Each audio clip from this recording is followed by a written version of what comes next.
လူတယောက်ရဲ့ဘဝကိုအချိန်တစ်ခုဆုံးဖြတ်ချက်တစ်ခုမန်တာတယောက်ကပြောင်းလဲပေးနိုင်တယ်ဆိုတော့ကျွန်တော်မယုံခဲ့ဘူး2019ခုနှစ်မှာ networking သင်ဖို့ဆရာပို့ဖို့အောင်နဲ့ပထမအဆုံးဆုံးခဲ့ပါတယ်ဒီအချိန်ကကျွန်တော်ထင်ခဲ့တာက networking ပညာရပ်ပဲသင်ရမယ်လို့ထင်ခဲ့တယ်တကယ်တော့ဆရာရှိမှ networking ပညာထက်ပိုတဲ့ဘဝသင်ခန်းစာတွေအများကြီးရှိနေတယ်အဲ့ဒီအချိန်မှာ COVID-19 ဖြစ်ခဲ့တဲ့နိုင်ငံရေးအခြေအနေရိုက်ခတ်မှုတွေဖြစ်ခဲ့တာကြောင့်ဆရာနဲ့9နှစ်တော့ဝေးကွာသွားခဲ့ရတယ်။ခု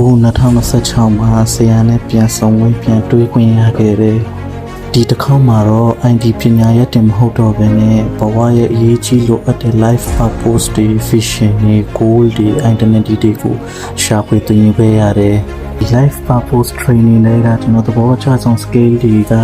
presentation skills, communication skills, marketing, content creation, coaching, mentoring, leadership, relationship, teamwork ဒီ skill တွေကအလုပ်တစ်ခုအတွက်ပဲမဟုတ်ဘူး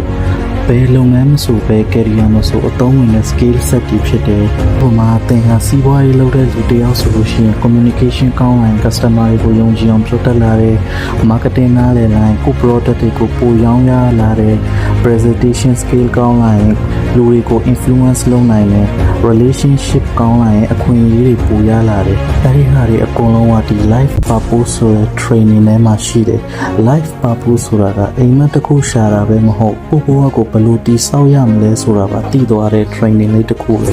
ဒီ certificate ကစာရွက်တရွက်မဟုတ်ကျွန်တော်ဘဝရဲ့ဘဝအသက်စခြင်းဆိုတဲ့ရည်ရွယ်ချက်နဲ့ပြည့်စုံနေတဲ့ certificate လေးတစ်ခုပါ